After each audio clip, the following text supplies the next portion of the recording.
This is the FPL Draft Zone, your fantasy team's best signing of the season.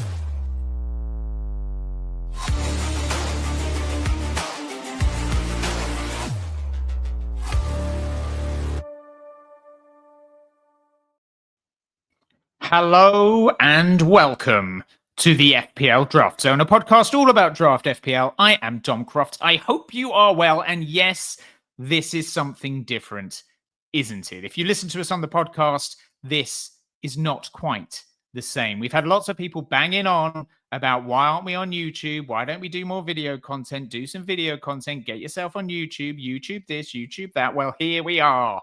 We've done the audio release of our podcast, but we thought we'd show up for you here as well. Let's see how it goes. If it's something you like, maybe we could do it again. Time will tell. Today, we are going to be taking a look back at everything that happened in Game Week 4 and flagging a few lessons that we learned from all the action. We're going to be looking ahead to Game Week 5 as well. We're going to be giving you some big old waiver tips, and we're going to be touching on trades with the news, of course, that Nuno Espirito Santo has been replaced by Big Ange. What does it mean for your Nottingham Forest assets? It probably doesn't look good. But before we get going, I just want to appeal to your better nature and ask you to subscribe to the pod if you haven't already on whatever podcast platform you listen to us on. It would be great as well if you could leave a review. And if we carry on doing this YouTube malarkey, maybe you could like and subscribe here too.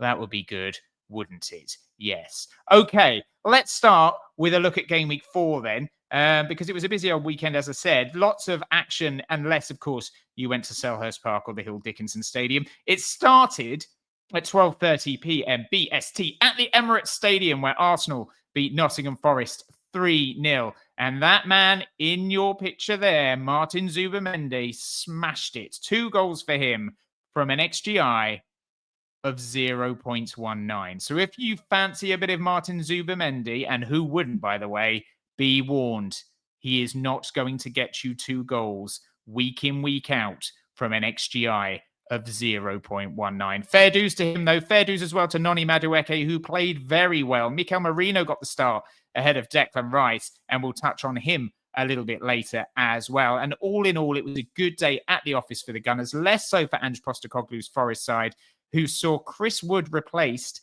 after just an hour and replaced by Arnaud Kalimwendo, another player we will be talking about a little bit later. Bournemouth beat Brighton and Hove Albion at the Vitality 2-1 with Antoine Semenyo scoring and assisting. He's now got 5 attacking returns in 4 games, and Bournemouth defensively look pretty solid as well, even though they did concede in this one. Brighton, they looked a little less impressive than you would hope, but Mitoma and Minte always offer a threat, and they combined for the goal against Bournemouth. At Selhurst Park, 0-0.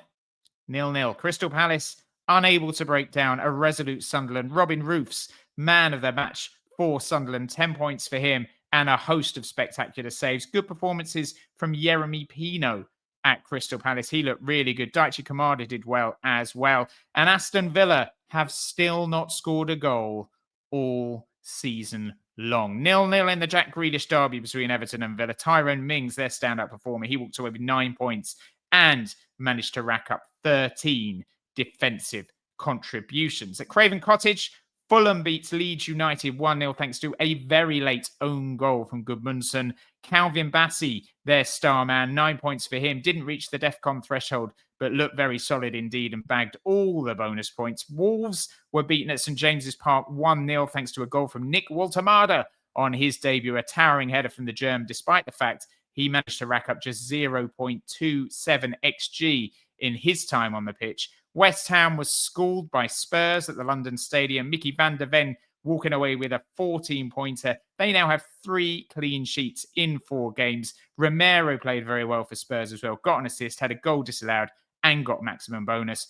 And Brentford and Chelsea shared the spoils in West London with Philippe Caicedo getting his 2nd goal of the season. This one from an XG of just 0.07. He also smashed it in those defensive contributions again. 17 for him against Brentford. He now has 59 for the season. So he's averaging just under 15 defensive contributions a game. There were 2 more games on Sunday at Turf Moor. Burnley came so close to getting a result against Liverpool, but they couldn't hang on in the end. A penalty in injury time from Mo Salah, enough to win it for the champions. Kanati played very well for them, 9 points for him. He managed an XGI of 0.54 as well, an XGC of just 0.13, but no DEFCON returns for him in the first 4 games of the season, unlike his central defensive partner, Virgil van Dijk. And Manchester City, well, they beat Manchester United. They beat up Manchester United, in all truth. 3-0 at the Etihad. Jeremy Doku getting 10 points after he picked up 2 assists, 0.75 XA for him in this one. But across his first 4 games of the season, 0 XG. Just bear that in mind ahead of this week's waivers. So, this week is the start of the Champions League for a lot of English clubs. You'll notice, for some reason, Chelsea are not on this list. They should be. That is an error from me. I'm sorry if you're a Chelsea fan. However, the action unfolds from Tuesday with the North London sides Arsenal and Spurs in action. Arsenal are away in Spain against Athletic Bilbao. Spurs also face Spanish opposition in Villarreal, but they are at home. On Wednesday, Liverpool and Chelsea play. Liverpool are at home to Atletico Madrid. Chelsea are away to Bayern Munich. And then on Thursday, Newcastle and City have home games against Barcelona and Napoli, respectively. In terms of turnaround time, Arsenal's game against Forest into their game against Athletic Bilbao is the shortest turnaround time, but they then have the longest turnaround time from their Champions League fixture into game week 5, whereas Manchester City have that horrible Thursday to Sunday turnaround ahead of that game where they will play Arsenal. Newcastle face a similar situation with their game against Barcelona on Thursday. There are also a few Carabao Cup fixtures coming up this week. On Tuesday, Brentford and Villa meet. Crystal Palace play Millwall. And then on Wednesday, Nottingham Forest are in action as well. So all those sides have a chance to either rotate or rest players or play their full strength side, depending on what competition they're in and what their demands are. Let's take a look then. Ahead of game week 5, we've got a whole host of fixtures to look forward to. It all kicks off at 12:30 p.m. BST on Saturday with the Merseyside derby. Liverpool against Everton should be a good one, this. There will not be many Liverpool players available on your waivers, but one who probably is available is Andy Robertson. Milos Kerkez was subbed before half-time in that win over Burnley. He was booked for a dive, and he had a proper strong talking to from Arne Slot. I don't know if he was talking tactics or telling him not to dive. Don't know what that conversation was about, but he didn't look like a very happy fullback as he was withdrawn. And Andy Robertson actually came on and did really well. 0.47 XGI he managed against Burnley during his time on the field. Wouldn't surprise me if he got a start in a game like this against Everton. It is a massive match to throw Milos Kerkez in on again. He's not looked that good outside of that performance against Arsenal when he was very solid. Dominic Szoboszlai racked up 0.28 XGI against Burnley. He is a midfield option that could be free on your waivers. And as we saw against Arsenal, he is capable of popping up with a goal. And Alexis McAllister is another player who could be free on your waivers. 5 goals last season for him, including a goal in the Merseyside derby against Everton. If you fancy a bit of Everton action, though, there may be some options for you in the form of Kiernan Dewsbury-Hall, who has 2 attacking returns so far this season, and he managed 0.32 XGI against Villa. He's a great little player who can offer goal threat, set-piece threat, and assist threat, all rolled up into one big double-barreled ball. And Beto is a player who has the 5th highest XGI of any striker in the Premier League, and yet many managers may well have thought he's a bit rubbish, stick him on the waivers. He probably is a bit rubbish, but he's probably better than being stuck on the waivers. 0.97 XG against Villa. It does seem it's only a matter of time before he managed to find that second goal of the season. Brighton take on Spurs at the Amex. This was a game Brighton won 3-2 last year, having been 2-0 down at halftime. Danny Welbeck and Georgino Rutter were amongst the goals in that one. Welbeck is another striker who managers may have lost patience with, but he got 10 goals last season. He's racked up 1.7 XG this season, although a large part of that was that penalty miss against Everton at the Hill Dickinson. However, I do think he's better than most third striker options, and I would be very happy to lift him up off the waivers and put him in my team. Georgino Rutter has had a slow start to the campaign, 5 goals, 6 assists for him last season. I do think it's only a matter of time before he hits the dizzy heights of top form again. And then Spurs have looked very good, haven't they, so far this season, outside of that defeat to Bournemouth. Sarr managed a goal against West Ham. He's had 2 attacking returns already this season from midfield. He looks like he is going to be a vastly improved player under Thomas Frank. And then 2 players with question marks over their names, Brennan Johnson and Richarlison. Johnson was obviously Spurs' top scorer last season. He's had 2 goals already this year, 11 last year. Did not start against West Ham United. Came off the bench and nearly did score, although he was offside, and it was a very good save, to be fair. But there's a lot of competition for places now up front for Spurs, on that left-hand side, on that right-hand side, and even as the central striker, which many Spurs fans think they should probably try Brennan Johnson in. On the left, Xavi Simons looked very good against West Ham. Johnson is not going to get in ahead of Kudos on the right.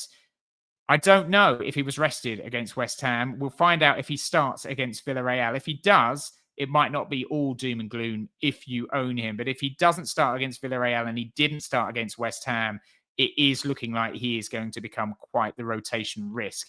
And it could be time to bin him off if you can get any value for him. Richarlison did not start either against West Ham. 2 goals and 1 assist for him so far this season. Muani's signing means that there will be more competition for places up front. But if Richarlison's free right now, I would certainly consider bringing him in if you can. Burnley take on Nottingham Forest at Turf Moor. It could be now to be looking at Forest assets and thinking, let's roll the dice on some of these players who haven't been playing under Nuno because they might start playing under Ange. Chief among them is Callum Wendo, who managed 30 minutes against Arsenal and in that time racked up 0.12 XGI, got 17 goals and 4 assists last season playing in France. And he does seem the sort of striker that could suit an Ange system. Dan Ndoye has 2 attacking returns so far this season for Forest. He's looked good, played the full 90 against Arsenal. I think he will continue on the flanks for Forest for the foreseeable. James McAtee is a player who Ange loved when he was at Spurs. Tried to sign him, I believe, a couple of times. 3 goals for him last season in the equivalent of 3.7 games in terms of minutes. So not one for now, but one to keep an eye on, thinking maybe he'll get into that side sooner rather than later. And if you fancy a bit of Burnley action, look no further than Jadon Anthony, who has been their star performer so far this campaign with 3 attacking returns this season. Of those Forest assets, Ndoye is the safest pick. The others are big old high risk options, but Callum Wendo has high reward if he can get in that team ahead of Chris Wood eventually. West Ham take on Crystal Palace at the London Stadium. West Ham are not very good at the London Stadium. West Ham are not very good, full stop. They were beaten and well beaten by Spurs, and I expect them to be beaten and well beaten by Crystal Palace, who continue to look the part. Unbeaten in 10 games now, spanning this season and last. Yeremy Pino had a very good first start for them against Sunderland. Could easily have got a goal, could easily have got an assist. Joint 5th for most through balls completed of all players so far this season, and he's only played 1 full game. Joint, by the way, with Daichi Kamada, who also looked good against Sunderland. He could easily have walked away with an assist from a through ball for Pino, who shot just wide. Either of those would be strong acquisitions for you this week, although Pino, some distance, the better pick. Chris Richards or Tyrant Mitchell as well would be good options, given West Ham's lack of attacking threat. Should it be said, Palace have been very good defensively for a while now, particularly away from home. Chris Richards would be my choice of those 2. Mark Gahey may be free in some leagues as well. I think the likes of Lacroix and Munoz are not going to be available. If you want a bit of West Ham action, and who wouldn't? Answer, everybody wouldn't. Callum Wilson has 3 goals and 3 assists in 16 appearances against Crystal Palace, and he is capable of scoring from very little. So maybe, just maybe. I mean, I can't convince myself or you to get a West Ham player. Just don't do it. Wolves take on Leeds at Molineux in what is already going to be a huge game down at the bottom. I think Wolves will win this. I don't think Leeds are very good. They have not scored since the opening day, and when they did score, it was a penalty. Wolves are not much better, but they have got some attacking threat, not least in the form of Tolu, who has signed from Belgium. I can't remember the team he played for, but he signed from a team in Belgium where he was top scorer last year. He got 37 attacking returns for them in 68 games.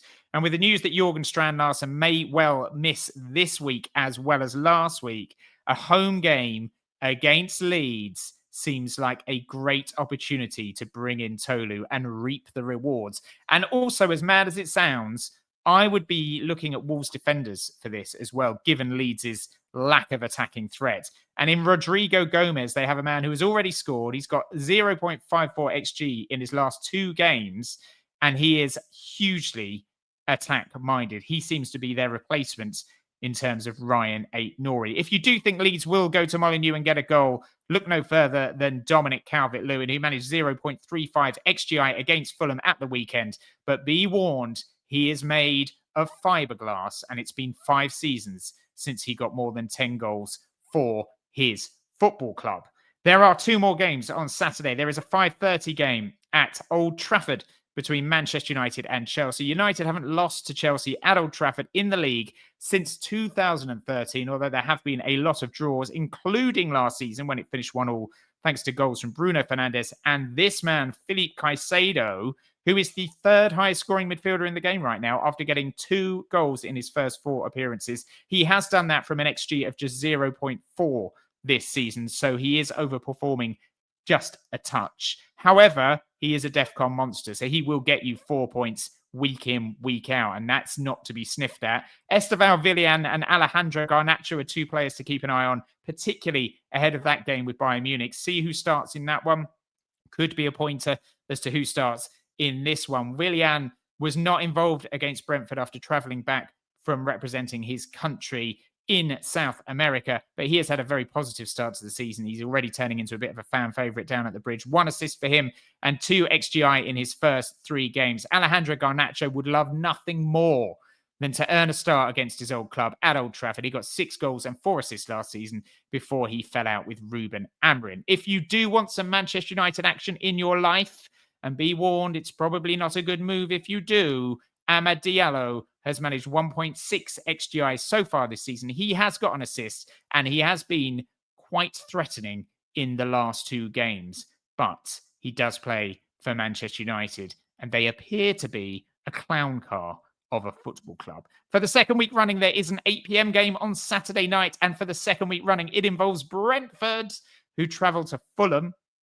Fulham gave Kevin his debut at the weekend, and he looked quite lively after coming off the bench and playing on that left-hand side. He got 17 goals in 57 games for Shakhtar Donetsk over the course of his career in the Ukraine. He could be an option for you in a game like this. Brentford do give up a fair few chances. Rodrigo Muniz seems to have cemented his place as Fulham's starting striker at the expense of Raul. He's got 0.7 XG so far this season, and Anderson is another option. He's had 3 DEFCON returns in 4 weeks, as has Nathan Collins for Brentford, and he could be a threat from these long throws that they seem to be utilising, who worked very well against Chelsea, although Collins didn't reap dividends. Kevin Schade did score against Chelsea. He's got 1.7 XG for the season, although a lot of that was that penalty against Everton.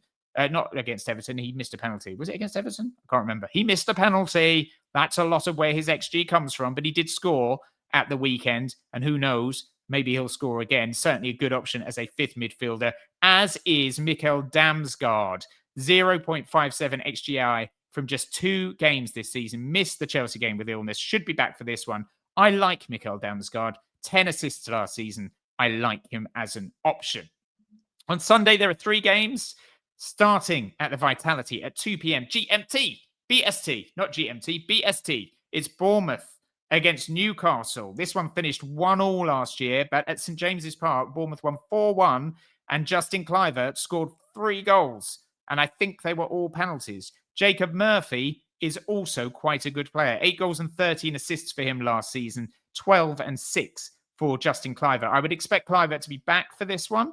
I think he will play in this one, and he could well do damage. Jacob Murphy, I think, got an assist at the weekend. It's between him and Anthony Elanga. They have Barcelona on Thursday. I think there will be rotation as a result of that game. I think Elanga will start against Barcelona, and I think that means that Murphy will start in this one. It should be noted that Bournemouth had the best defensive record at home in the league last year, conceding just 16 goals level with Arsenal. Did you know that? Probably not, but that is a fact, a cold, hard fact. So bear that in mind if you're stocking up on Newcastle attacking assets. There is another game at 2 o'clock on Sunday. It involves Sunderland home to Aston Villa. Sunderland have not got the best record against Aston Villa at home, but Aston Villa have not scored a goal all season. So if they're ever going to beat them, now might be the time. Robin Roofs made more saves in Game Week 4 than any other keeper. He has had an excellent start to his Sunderland career.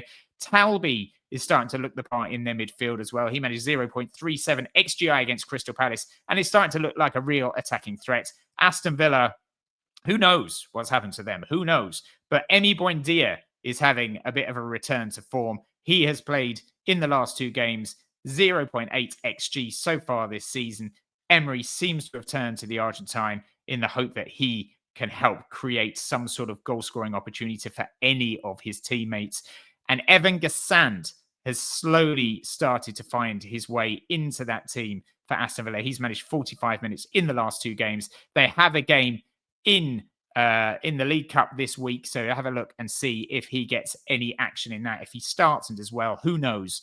Maybe he will start at the Stadium of Light as well. And then the final game of the weekend is at the Emirates Stadium. It is a big one. It is Arsenal against Manchester City. This one finished 5-1 last year when Mars Lewis-Skelly did the Lotus thing, and it really annoyed Erling Haaland and Gary Neville. Other goal scorers on that day were Ethan Nwaneri, who may well start this game if Martin Odegaard is not fit. However, if I was going to put money on it, I would say Mikel Merino will get the nod if Odegaard is not fit. We know Odegaard will not play in Arsenal's game against Athletic Bilbao, but maybe he will be fit for this one. If he isn't, I think Merino will play. 7 goals for him last season. He started against Forest as well, and he obviously had that dynamite international break with Spain.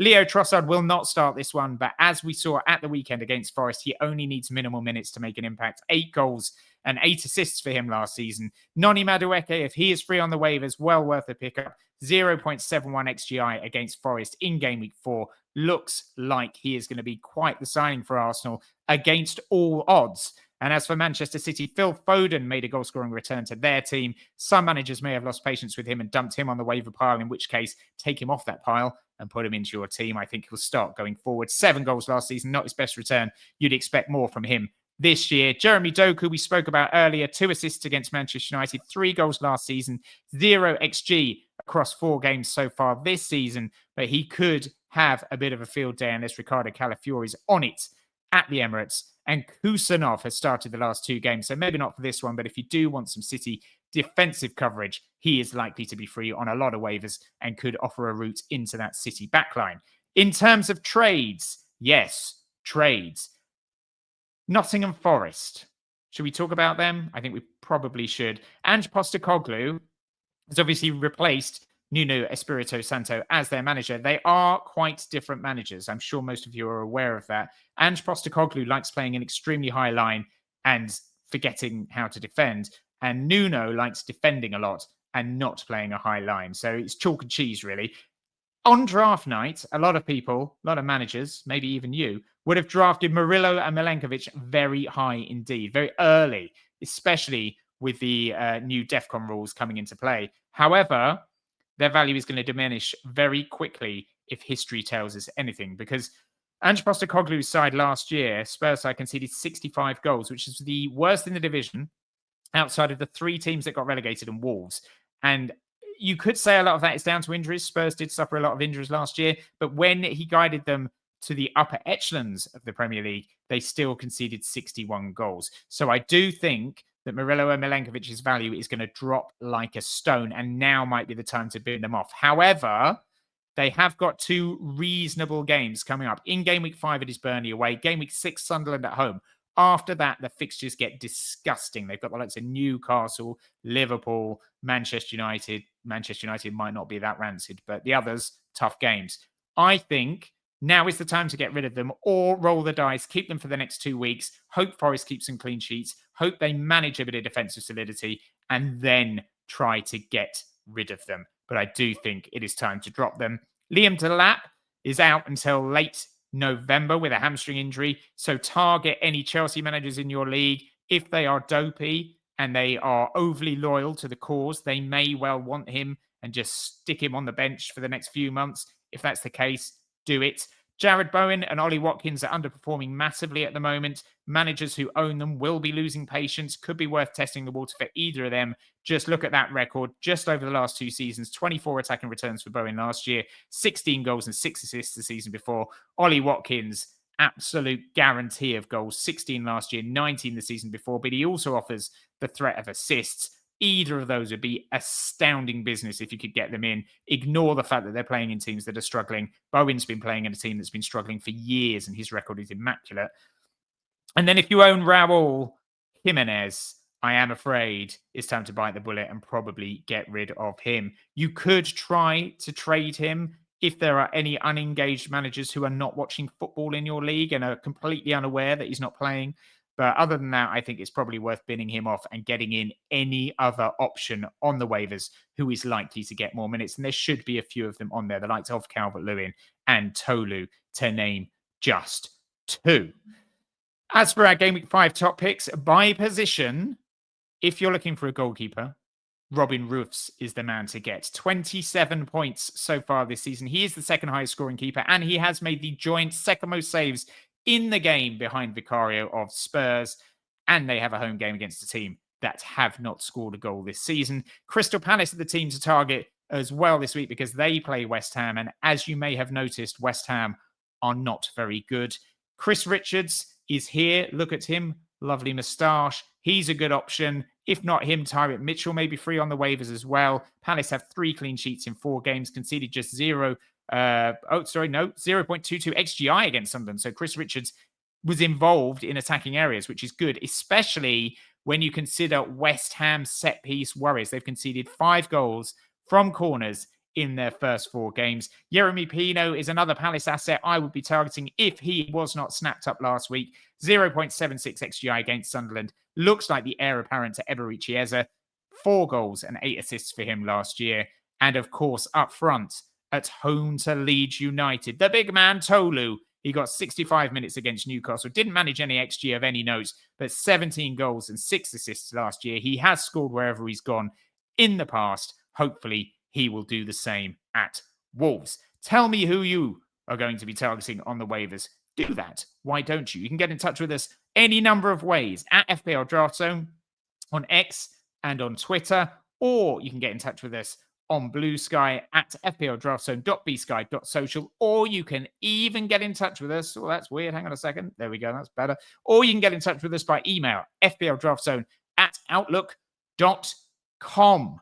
But that is it for this YouTube edition of the FPL Draft Zone. We will be back very soon indeed. But then all that's left for me to do now is to say to you, good luck in the waivers. Good luck in free agency. Good luck ahead of Game Week 5. May your matchup be a successful one as always. And bye for